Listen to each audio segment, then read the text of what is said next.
Last week we looked at how God's deliverer is mirroring Israel. How Samson's lust for women is Israel's lust for idols.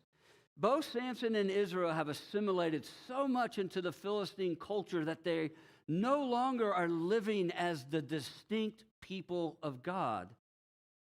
Samson and Israel don't care about what's right in God's eyes. They only care about what is right in their own eyes.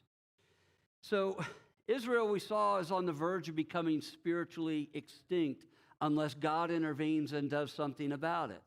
And what God does is he works through Samson's sin to create conflict with the Philistines in order to free Israel from the Philistines.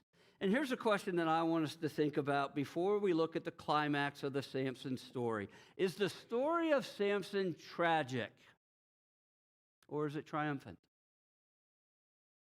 See, last week I wanted us to find great comfort in the fact that God uses sinful, flawed people. Samson's not a godly man in any way. Samson is an impulsive, emotionally immature, self-centered, violent man who's addicted to sex. Samson cannot control himself in any regard. He lacks absolutely all self-control. He wants what he wants, when he wants it, and nothing's going to stand in his way from getting it. He displays no faith in God, but rather strong faith in himself. So with a character so flawed, how and why would God use somebody like him? Answer, because he's a God of grace and mercy. He's not confined to a box where he has to use only good people. Right? And what did we see last week? And I told you, there are no good people. The only people he has to work with are sinners. So I wanted us to see, hopefully, that Samson would dispel our false view that God only uses those who have the right beliefs and the right behaviors. Because the story of Samson, what did it show us? That God is at work in all of our life circumstances, no matter what they are, even amidst our sin and the mess it creates. So why am I stressing this again? Because this is a tragic story. Samson's sin is going to lead to his humiliation and downfall. And it's hard to watch. It's hard to watch this larger-than-life figure become the laughingstock of the Philistines. But maybe through Samson's humiliation, we will see God's triumph and his purposes. So, I debated. It's long. Yeah, you're going to stay seated. We're going to read chapter 16, and I'm going to skip around and then fill in the gaps as we go. All right, Samson went to Gaza, and there he saw a prostitute, and he went into her.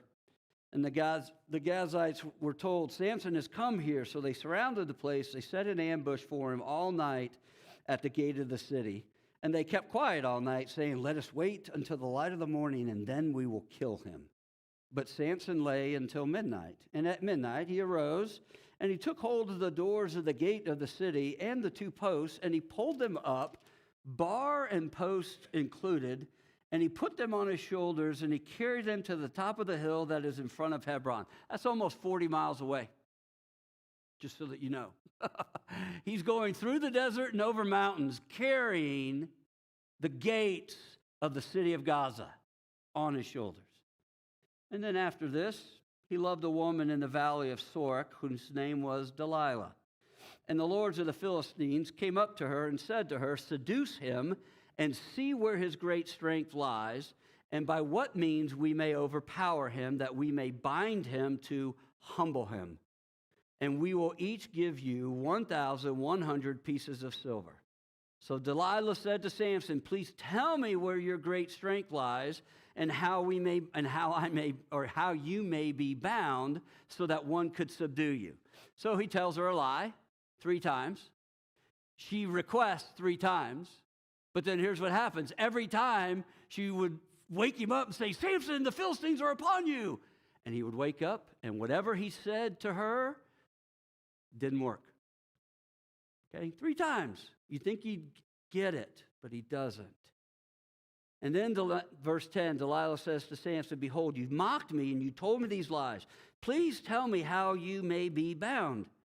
And then he said, all right, with the last one, nope, it's verse, here it is, 15. She said to him, how can you say I love you when your heart is not with me? You've mocked me these 3 times, and you have not told me where your great strength lies. And when she pressed him hard with her words day after day and urged him, his soul was vexed to death. And he said to her all his heart, and said to her, a razor has never come upon my head, for I have been a Nazirite to God from my mother's womb. If my head is shaved, then my strength will leave me, and I shall become weak and be like any other man. When Delilah saw that he had told her all in his heart, she sent and called the lords of the Philistines, saying, come up again, for he has told me all in his heart, which means this time it's different. He told me the truth this time. And then notice, he made him sleep on her knees, so he's got his head in her lap. And just so that you know, the Hebrew here is tricky. It sounds like it's referring to she called another man to come in, but I think it's really she's the one who cut the hair off of his head while he's asleep in her lap. And then, verse 20, she said, the Philistines are upon you, Samson. And he awoke from his sleep, and he said, I will go out as at other times and shake myself free. But he did not know that the Lord had left him. And the Philistines seized him. They gouged out his eyes. They brought him down to Gaza and bound him with bronze shackles, and he ground at the mill in the prison. But the hair of his head began to grow again after it had been shaved. Now the lords of the Philistines gathered to offer a great sacrifice to Dagon, their god, and to rejoice. And they said, our God has given Samson, our enemy, into our hand. And when the people saw him, they praised their God, for they said, our God has given our enemy into our hand, the ravager of our country who has killed many of us. And when their hearts were merry, they said, call Samson that he may entertain us. So they called Samson out of the prison, and he entertained them. And they made him stand between the pillars. And then Samson said to the young man who held him by the hand, who led him out by the hand, let me feel the pillars on which the house rests, that I may lean against them. Now, the house was full of men and women. All the lords of the Philistines were there, and on the roof there were about 3,000 men and women who looked on while Samson entertained them. Then Samson called to the Lord and said, O Lord God, please remember me, and please strengthen me only this once. O God, that I may be avenged on the Philistines for my 2 eyes. And Samson grasped the 2 middle pillars on which the house rested, and he leaned his weight against them, his right hand on the one and his left hand on the other. And then Samson said, let me die with the Philistines. And then he bowed with all of his strength, and the house fell upon the lords and upon all the people who were in it. So the dead whom he killed at his death were more than those whom he had killed during his life. And then his brothers and all his family came down, and they took him, and they brought him up, and they buried him between Zorah and Ashtaol in the tomb of Manoah his father. He had judged Israel 20 years. This is the word of the Lord. All right, let's jump in. Let's get one thing straight right off the bat. I would never allow Samson near my daughter.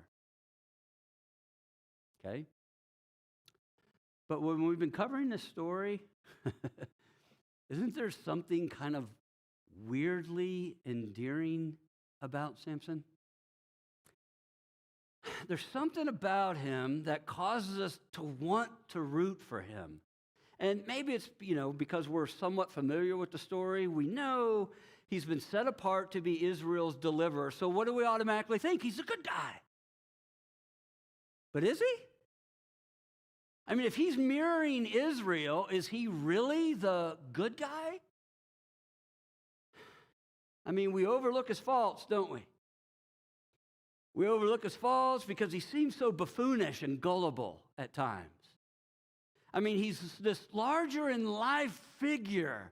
So we overlook the fact that God doesn't reject him, even though he's rejected God. Why do we see the reality that Samson is not a good deliverer?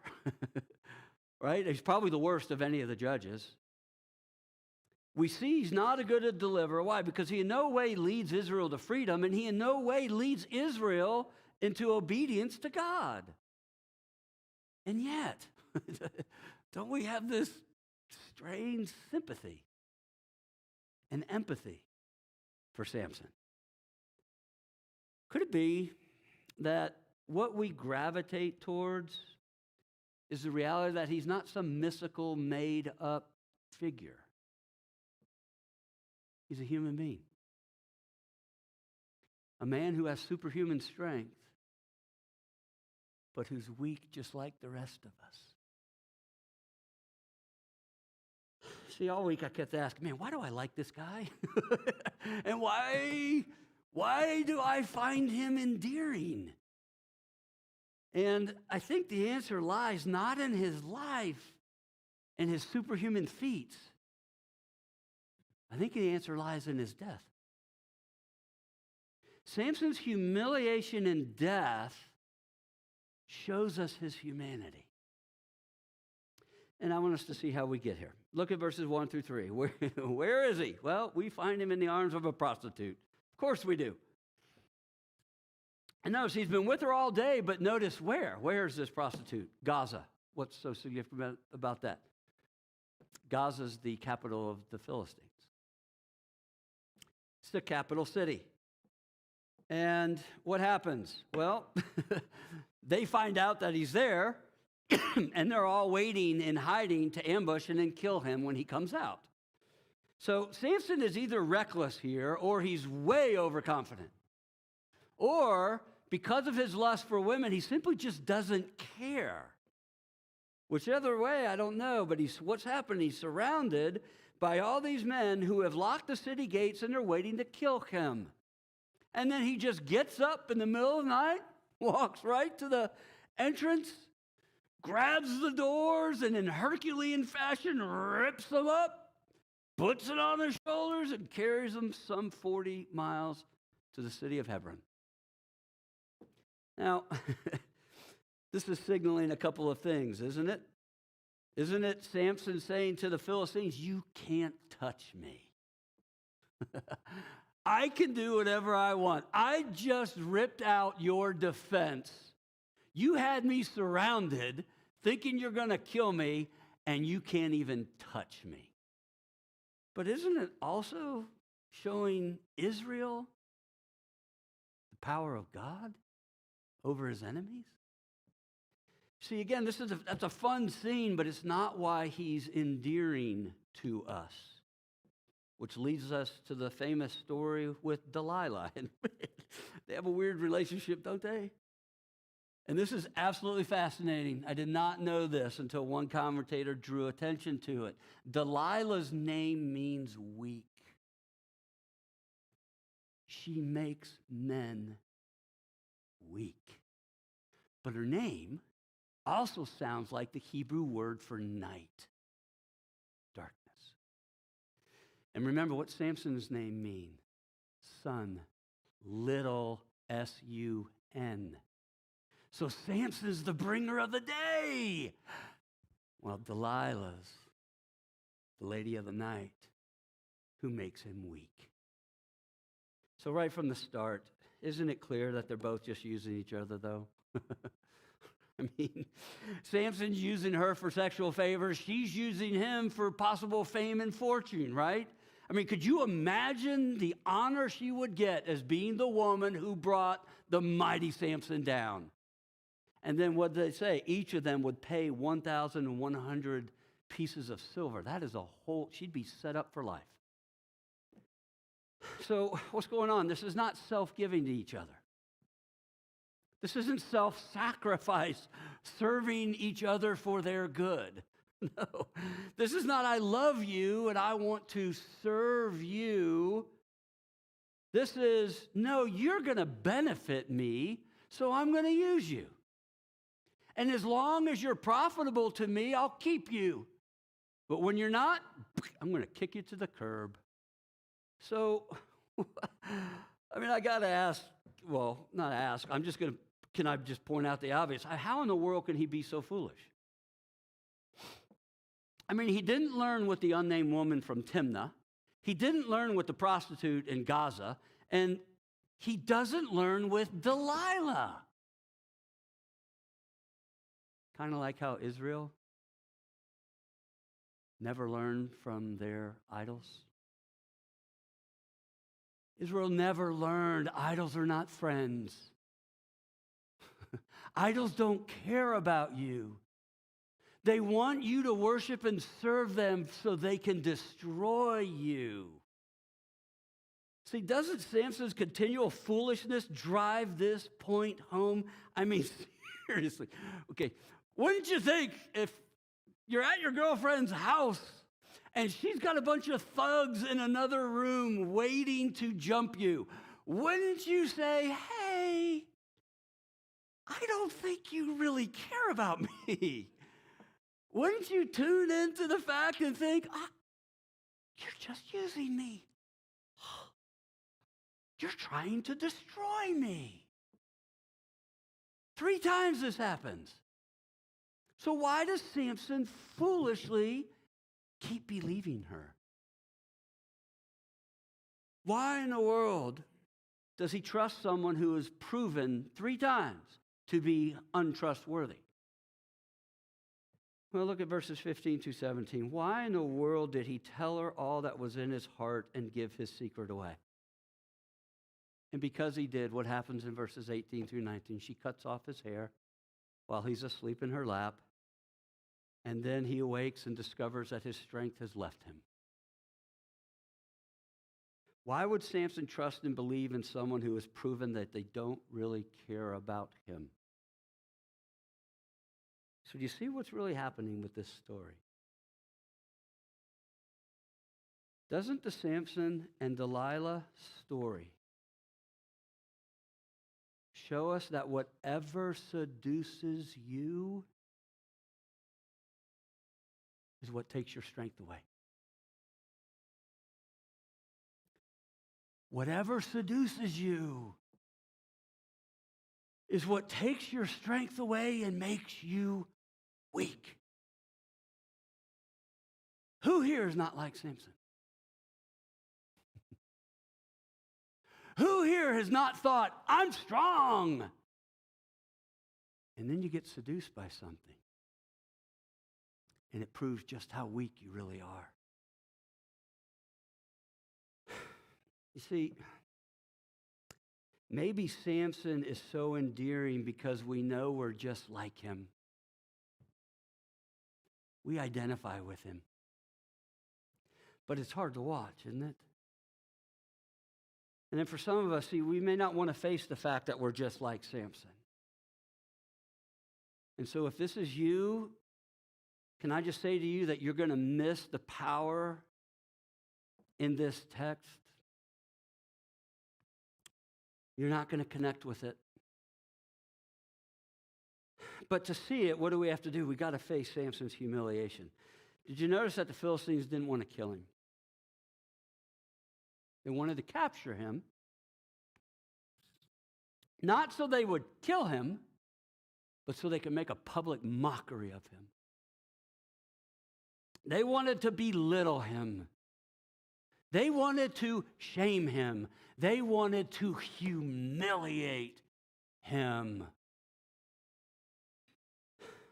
They wanted Samson to feel in the core of his being, you're worthless.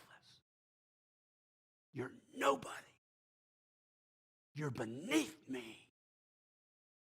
We defeated you. This kind of shame and humiliation is worse than death, isn't it? To feel that you're less than. To feel insignificant and worthless. To constantly be reminded you're defeated and you're beneath us. See, look at how they do it in verse 21. They gouge out his eyes. They bring him bound to Gaza so they can make public sport of him as a slave who grinds the grain like an animal. But then it gets worse in verses 23 through 27. They wanted to mock Israel's God, didn't they? They had this great feast and this celebration so they can worship the power of their God, Dagon, over Israel's God, Yahweh. They held a great celebration. They rejoiced. Our God has given Samson, our enemy, into our hand, the ravager of our country who has killed many of us. And they called for Samson to come out to entertain them, and he did. Why is Samson so endearing to us? Could it be because we all know the experience of being shamed and made to feel like we're worthless? Could it be that we all know the humiliation of our weakness? See, whatever seduces us, it doesn't just take our strength away and make us weak, it humiliates us. And some of you have been seduced by sin, and right now you are experiencing the deep, humiliating shame of it. It does not have to be an epic failure or a public disgrace. It could be that broken promise to God that I'll never do that sin again, and then you find yourself doing that sin again. It can be that condemning voice you always hear. You're worthless. You're nobody. God cannot love somebody like you. Look at how many times you fail him. God's going to leave you just like he left Samson.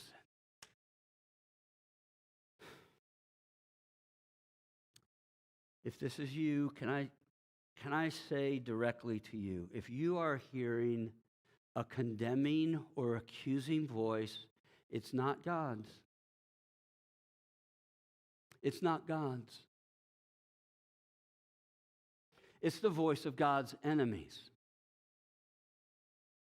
If you hear the condemning or accusing voice of humiliation and shame, it is not from God.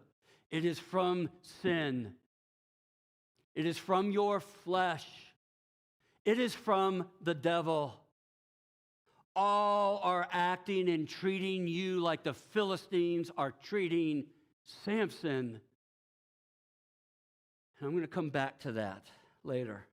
But we got to see something first. Why did Samson trust Delilah? Why did he tell her his secret, which led to the loss of his strength? Answer, verse 20. I will go out as at other times and shake myself free.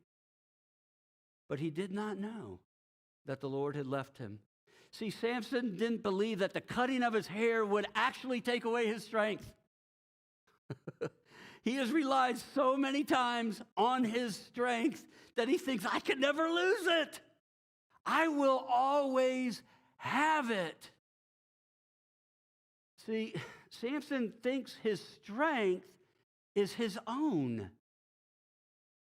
He thinks his strength is connected to himself. I generate my own strength. I'm the source of my strength. I am strength. And nothing can touch me. Or I can say it this way, Samson's a victim of his own success, isn't he? All the successes I've had in the past are going to be no different than right now. I will always be strong. Now, there are some of you here who are like Samson. You still think you're strong. You still think strength is connected to you. You still think, man, I'm strong because I pulled myself up by my own bootstraps. I'm a self-made man. I'm not weak. I'm not needy. Holy cow. If this is you, Can I just say simply that you will never connect to God until you discover what Samson discovered? And if you do not discover what Samson discovered, then you are on the same path of Samson, and it will lead to your humiliation and downfall. It will. See, what did Samson not know? He didn't know that the Lord had left him. And there it is. Samson's strength was never in his hair. Samson's strength was never in himself. It was always connected to the Lord. See, when the lion roared, what happened? The Spirit of the Lord came upon him in power. When he goes down to Ashkelon and kills the 30 men, what happened? The Spirit of the Lord came upon him in power. When Israel bound him and handed him over to the Philistines, what happened? The Spirit of the Lord came upon him in power. Samson's power was never in himself. Never. It has always been from the Lord. And this is why he's so endearing to me. Because in his humiliation, Samson finally has the eyes to see it. Samson is a man who trusts in his own strength. He's been a man for his whole life who did what was right in his eyes. And now that his eyes are gouged out, he for the first time clearly sees, I'm weak. And I need to trust in the strength of another. See, here's Samson. He's humiliated. He's mocked. He's made a public spectacle of. He's brought out to entertain all the most important people in Gaza. 3,000 men and women are gathered on top of the roof with hundreds more on the ground, right? What are they all doing? They're all gloating. They're all celebrating Dagon's apparent defeat of Yahweh. All of them are high on the drug of Samson's humiliation and downfall. So the buzz in the air is electric when he comes out to entertain them. And he's brought out by a young man. So everybody's laughing at him. Everybody's mocking him. Everybody's thinking, what a pathetic fool. And then Samson tells the boy, let me feel the pillars on which this house rests, that I may lean against them. And for the second time in his life, Samson prayed to Yahweh. Oh, Lord God, please remember me and give me strength only this once. See, don't miss this. He's calling out to capital L-O-R-D, which means he is calling on the covenant name of God, Yahweh. He's calling on God's chesed name, God's loyal love, his faithful, his grace and mercy name. He's calling on the one who graciously promised to save his people no matter what. He's calling on the name of the God of grace and mercy. In his humiliation and weakness, Samson cries out to the God who graciously gives his strength. In other words, what happens? Samson finally connects with God. Samson connects to God by trusting in the gracious strength of God. See, this is fascinating. Samson's weakness is the soil that cultivated and produced faith. Samson's weakness is the soil that cultivated and produced faith. Which means what?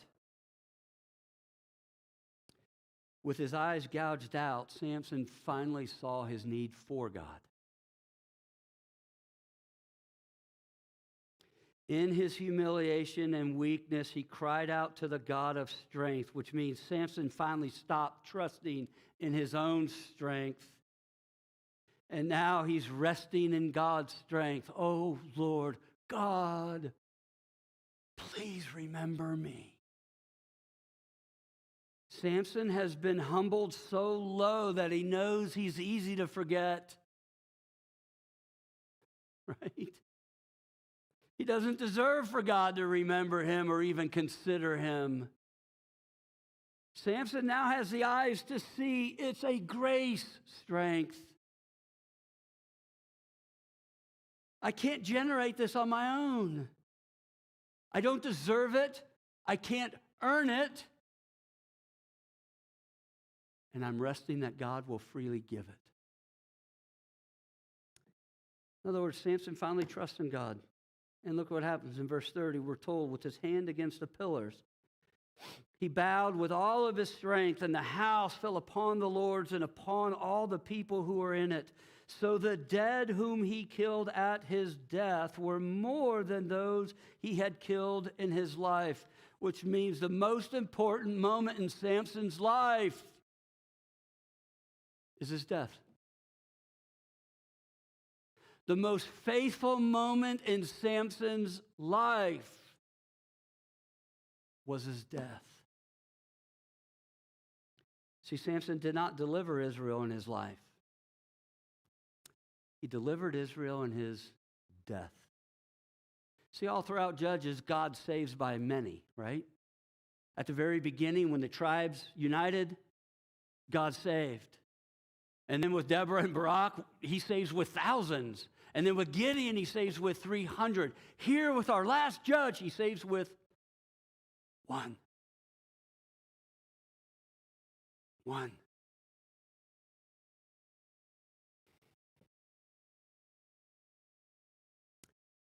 If Samson is endearing to us because of his weakness and his humiliation, then shouldn't we adore and love Jesus because of his weakness and his humiliation? The one who is strength itself became weak. The King of glory who created all things took on flesh and allowed those that he created to parade him out for their sick entertainment. Jesus was mocked. He was laughed at. He was spit upon. He was tortured. He was humiliated by those he created. And while hanging naked upon the cross, was he not heaped with shame upon shame upon shame? And then darkness overtook him when his father left him to be rejected and forsaken. This is why for some, Jesus' death is a tragedy. Because unlike Samson, Jesus did a lot of good with his life and he was killed for it. So they think it's a tragedy. But just like Samson, isn't Jesus' death God's triumph? You see, what happened on the cross when God's enemies seem to have won the day, when they're gloating, when they're celebrating the apparent defeat of God, sin, darkness, death, and the devil were at the same time disarmed. You see, on the cross, what happened? Jesus received the penalty for all of our idolatry, all of it. And because he did, what does this mean? Satan no longer has a case. He no longer has a case. He cannot accuse. He cannot condemn. He's been silenced. What about sin and death? Well, they no longer have enslaving power over us. Why? Because in weakness, Jesus became our humiliation and shame. He became it. Why? So we could graciously have God's favor and love.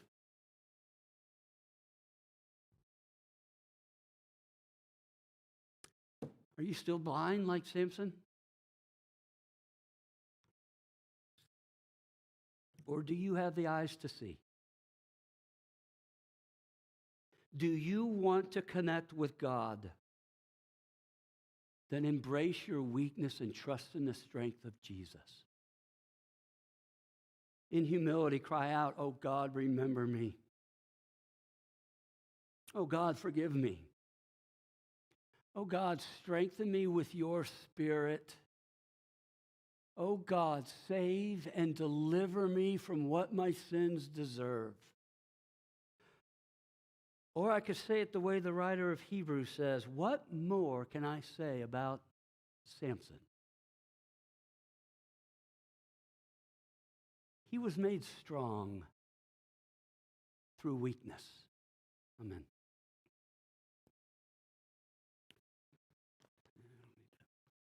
All right.